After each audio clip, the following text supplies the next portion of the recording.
You know, if governments are hiding something and they don't know, or they don't want us to know about it, there's probably a good reason why we should know about it. You know, it's like all of us in this room tonight, we're all interested in the subject, we're all on the same level, we all want answers, we just want to know what's going on. And if there are people in government who do know what's going on, or at least have a good idea, and they have at least some hard data to back up their beliefs, etc., then I don't see why we should be kept in the dark. That's why I go poking my nose in where it's probably not wanted. So, but hence what I'm going to be talking about tonight.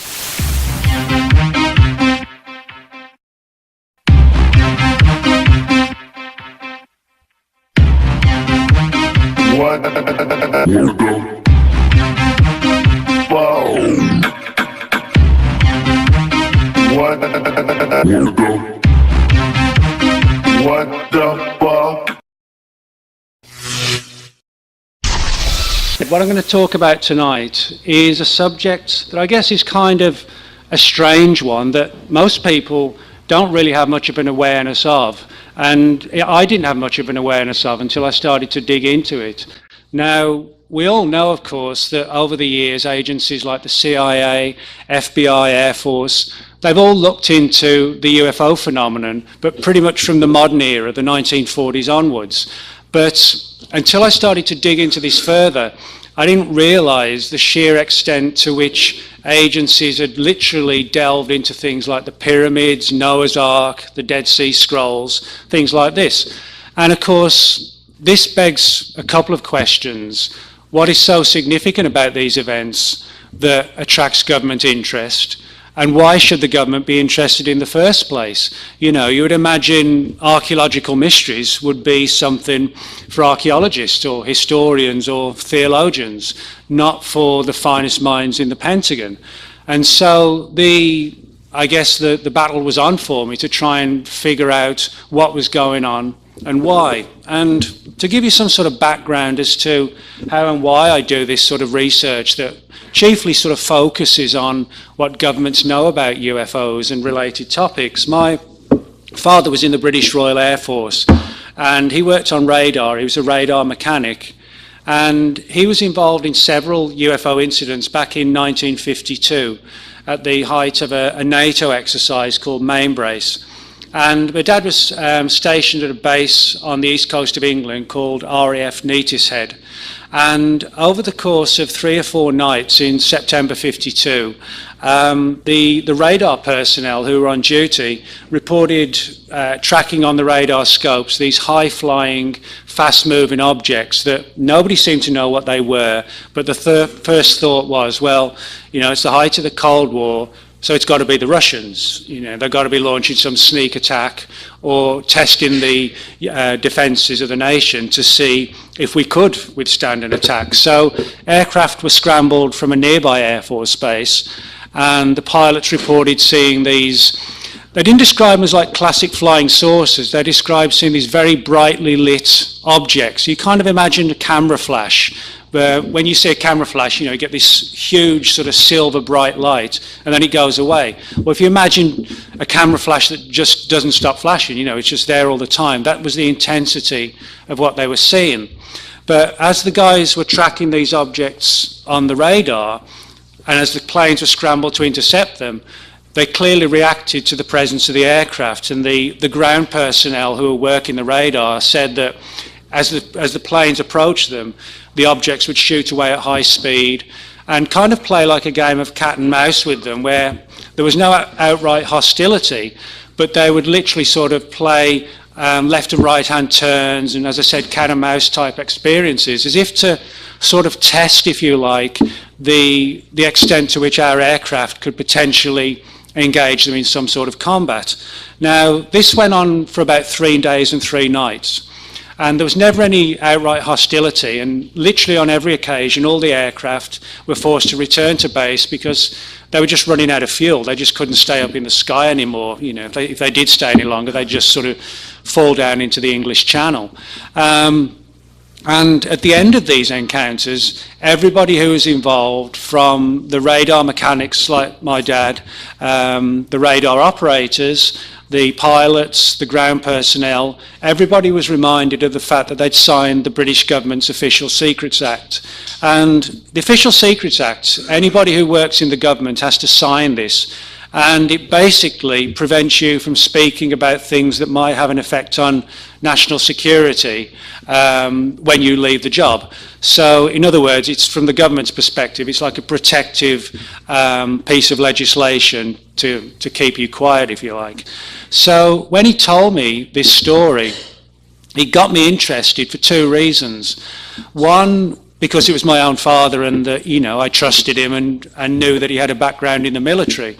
But that was the second reason as well. He had this standing and training as a radar mechanic, and of course radar personnel are trained and taught to know the difference between an aircraft, a helicopter.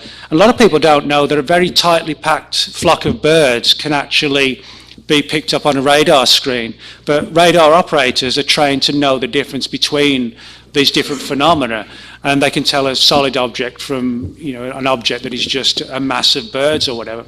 So when he related this to me, I was like, wow, not only do UFOs exist, but it seems that government agencies around the world, and certainly in Britain, they seem to know something about the subjects, but they were trying to keep it under wraps and ensure that nobody was sort of out of the military was going to find out about these cases. And I always think that, if governments are hiding something and they don't know, or they don't want us to know about it, there's probably a good reason why we should know about it.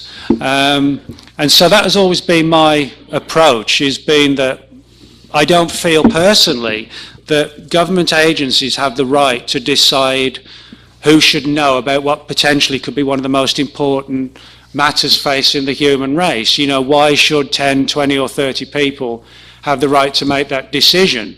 And I think, it's like all of us in this room tonight, we're all interested in the subject, we're all on the same level, we all want answers, we all, have our different theories and ideas. We just want to know what's going on. And if there are people in government who do know what's going on, or at least have a good idea, and they have at least some hard data to back up their beliefs, etc., then I don't see why we should be kept in the dark. So that's why I go poking my nose in where it's probably not wanted. So, my background is in journalism. I still do a lot of regular, normal journalism today, but I left school, I lived in England until 2001. I live in Dallas now. But I left school in 1982, which is kind of scary, 31 years ago. And I didn't really know what I wanted to do. I wasn't the best student, but I got a job working on a music magazine, a rock music magazine back in England, and did that for a few years. And found I enjoyed working as a journalist. Sort of every day was a little bit different. And after a few years, I thought, well, why not try and combine the interest in UFOs and paranormal, etc., Bigfoot, with investigative journalism. So that's what I've tried to do, is apply regular investigative journalistic techniques that you would use in any situation. If you're doing a story for a newspaper where there's been a local murder in the area or a car accident, investigate this phenomena in exactly the same way and try and gather data, on the record witness testimony, government files and so on. So that's what I've tried to do over the years, and then present the data for people to see. And I always think it's important to present the data as you see it or as you collect it, but not to sort of force feed a particular belief system down people's throats, because, as I said, we're all in this together, but just because I've written books doesn't mean I have any more answers than somebody else who doesn't write books. I don't have much time for this sort of ego-driven angle of, oh, I'm an author, so I'm right. No, all I can do is sort of put the data out for people to see what I found and share it with people, because, as I said, we're all on the same level, we're all looking for answers. And I don't believe in force-feeding my views or conclusions. I prefer to share the data and see if anybody else can then, back it up or come up with their own scenarios that may bolster it or may not. I think the thing we always need to remember still with UFO is that the U still stands for unidentified. We know there's a phenomenon, but is it extraterrestrial? Is it interdimensional? We just really don't know. All we know for sure is that there's something interacting with us that, doesn't come from around here. And so in that sense, I think, from my perspective, the responsible thing to do is sort of share with you the data and the theories and scenarios I've been able to put together. And hopefully, we can have some insights as to what's going on the various topics under consideration. And tonight, as I said, it's going to be a book I had out in 2011 called The Pyramids and the Pentagon. Now, the whole issue behind this book, as I said, is how, why, and for how long, and to what extent government agencies have taken an interest in the mysteries of the past. Now, when I say government agencies, the best way I can describe it, if you kind of imagine Indiana Jones type characters working for the CIA and traveling around the world and investigating things like the Ark of the Covenant and the Holy Grail and stuff like that, that is literally the scenario we're seeing. We're kind of, I guess, used to, we think of the CIA and intelligence agencies, and we think of espionage missions behind the old Iron Curtain at the height of the Cold War, spying on the Russians. We don't necessarily think of people sitting in CIA headquarters poring over the Dead Sea Scrolls. But that is actually literally what we are seeing. So, we're delving into very strange, almost like fringe-like territory that really doesn't fall into one particular category or domain. It's very hard to understand why this is going on. And I'll be the first to admit that a lot of the research that I've uncovered, it's pretty much still in its early stages because so much of it is so new. If you think of Roswell today, for example, everybody knows about the Roswell case. We imagine 34 years ago when Stan Friedman and Bill Moore started doing research into it, and it was in its infancy. It was very much new territory, and that's kind of like with this, that we're seeing doors starting to open, we're seeing a few files beginning to surface, and we're putting the strands together, showing that, as I said, in the same way that from the 40s onwards, the government heavily investigated UFO reports, they had this other, arguably even sort of more covert and secret program to dig into the mysteries of the past. And the more data that I've been able to find, I've been able to come up with what I think is the probable reason why they're looking into these mysteries. And it has nothing to do with archaeology or furthering our knowledge of the history of the human race. That is sort of, they have answered some of those questions, but that's sort of a byproduct to the reason why they're doing the research, which I'll make clear to you. One of the interesting legends that surrounds the construction of Stonehenge, which is something I'll talk about shortly in relation to the government aspect of things, is the theory that they were moved by what today we would call anti-gravity or levitation. Now, the people who used Stonehenge for various ceremonies going back sort of 4,000 or 5,000 years. And there was actually an original settlement there before that goes back about 9,000 years. They have legends and stories about how magicians would tap the stones and they would sort of rise slowly into the air and they could be pushed very lightly and gently, kind of like, imagine like a rowing boat on the water, you just push it along and it would move with the tide. And that's the story they have connected to Stonehenge. Now, you could say, well, that's just a classic fairy tale or a bit of folklore.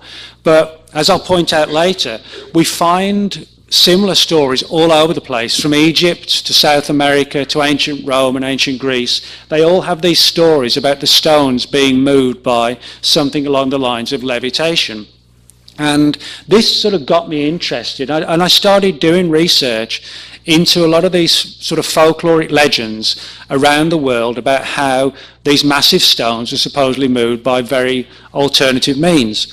And when I began digging into that, that's when I first stumbled on this angle that the government was looking into that as well. And that was one thing I never expected to find. You know, I chiefly thought I was going to uncover old documents and, you know, parchments and that sort of thing that somebody had written 3,000 or 4,000 years ago, not to find actual government records on the feasibility of moving stones via something like levitation, which is actually what I did uncover. So that's what set me off, was this sort of research into Stonehenge, and the government angle was a byproduct of doing that research. Now, as far as I've been able to determine, at least, the earliest involvement of the US government in ancient mysteries began in 1947 with the Dead Sea Scrolls. Now, the Dead Sea Scrolls, they're called the Dead Sea Scrolls because they were discovered on the Dead Sea, surprise, surprise, and at a place called Qumran in a series of caves. And they were discovered in 1947. And they're on wide public display today. Anybody can go and see them. But in 1947, well, it's a very interesting year, 1947. You had the Roswell incident. You had Kenneth Arnold's famous UFO encounter that led to the creation of the term flying saucer. 1947 was also the year that the CIA was formed, and it was the same year that the Dead Sea Scrolls were found on the Dead Sea.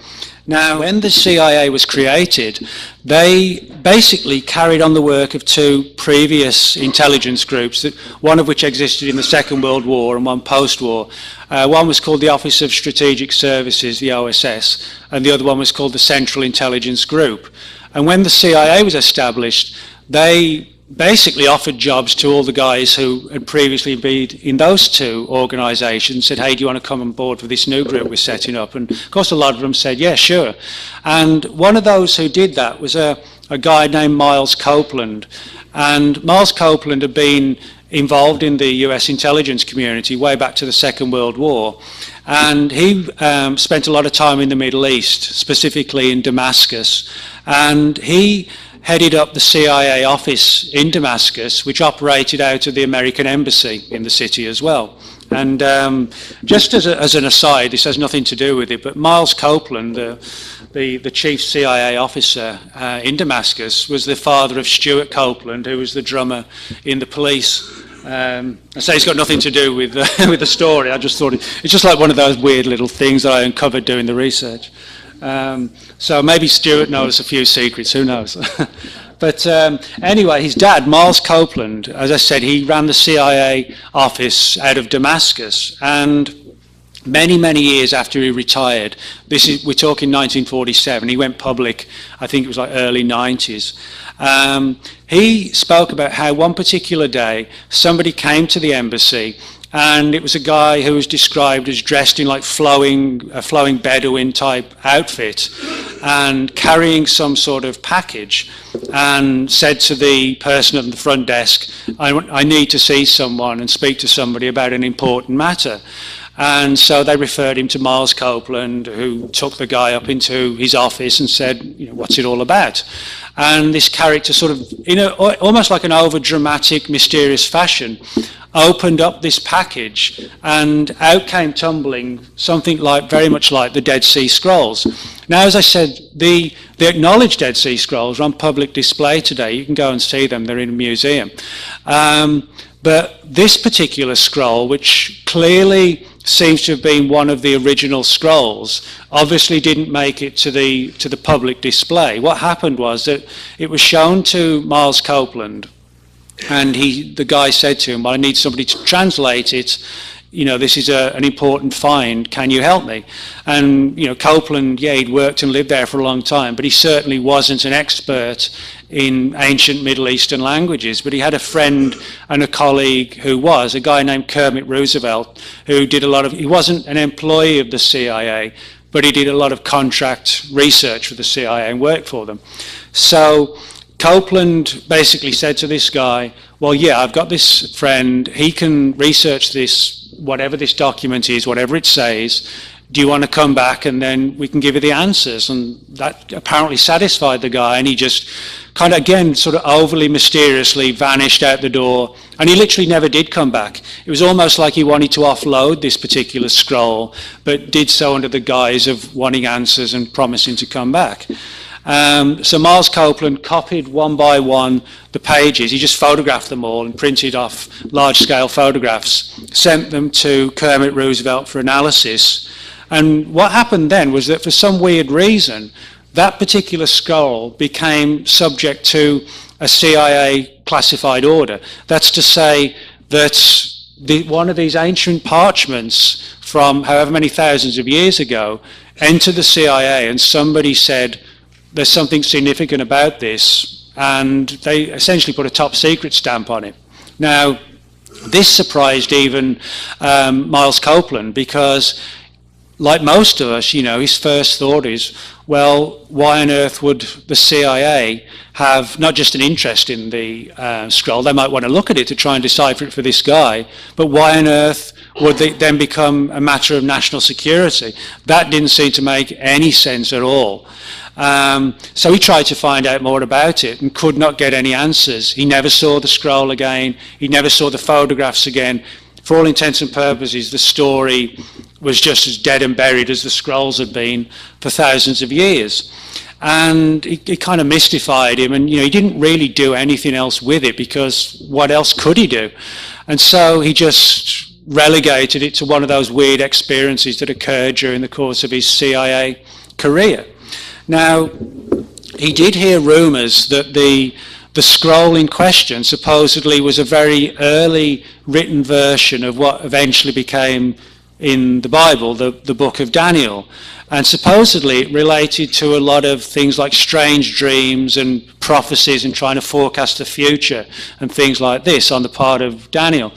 And what's interesting is that, regardless of whether people take these stories literally or not, it was in this very same time period that the CIA began its very early research into things like remote viewing and psychic spying. So I think we can make an argument that if we look at the time frame when the CIA was researching things like ESP and prophecy and psychic spying and things like that, to get hold of an ancient document that actually talked about these very things, but from the perspective of Daniel in the book of Daniel, I think they possibly translated that ancient book to try and give them some sort of understanding of the power of the human mind, because there were clearly parallels between this ancient text and what the CIA was working on in terms of what eventually became its so-called remote viewing program.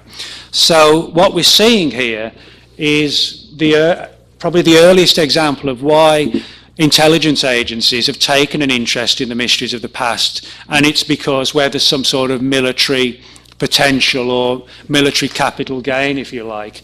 So, it isn't so much about furthering our knowledge of archaeology, of history, of the Bible, or any, Middle Eastern religion. It's about, is there some sort of value we can learn or gain from studying these phenomena that we could turn into like a military objective, if you like.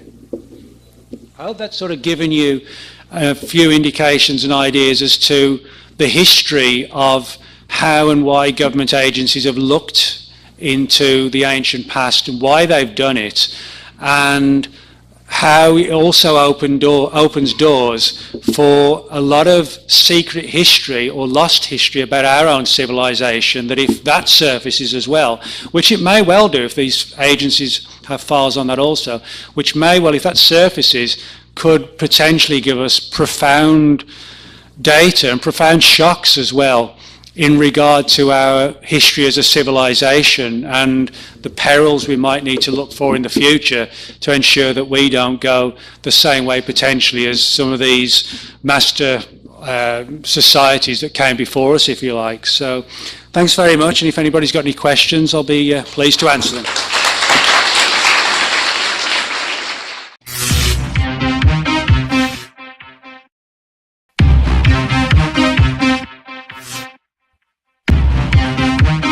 What?